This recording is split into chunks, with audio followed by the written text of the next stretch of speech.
ఈ రోజున talk of the state స్వామివారి పరకామణిలో 2023లో దాదాపు 100 కోట్ల రూపాయల విలువయ్యే డాలర్స్ కావచ్చు, బంగారం కావచ్చు, ఇవన్నీ కొట్టేశారు. ఒక వ్యక్తి, అతని పేరు కూడా రవికుమార్, పెద్ద జియంగార్ మఠం నుంచి వస్తాడు. అతను ఈ కౌంటింగ్ జరిగేటప్పుడు పరకామణిలో అతను దాదాపు 100 కోట్ల రూపాయలు, 100 కోట్లండి కొట్టేశాడు. అతను కొట్టేసి ఆస్తులు కొనుక్కున్నాడు.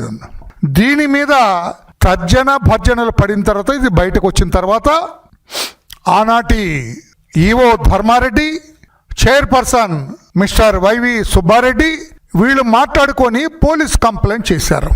Police they have immediately registered a case. దర్యాప్తు చేయటం కోసం కేసు రిజిస్టర్ చేశారు.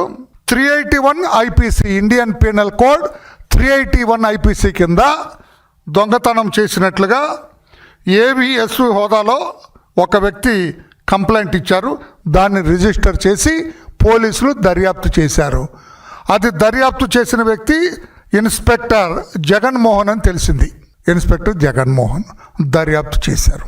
దర్యాప్తు చేసిన వ్యక్తి సీరియస్గా దర్యాప్తు చేయలేదు. దర్యాప్తుల గురించి కాస్త కూస్తో తెలిసిన వ్యక్తిగా, చాలా కాలం పోలీస్ అధికారిగా పనిచేసిన వ్యక్తిగా నేను దర్యాప్తు అతను ఆషామాషగా చేశారు.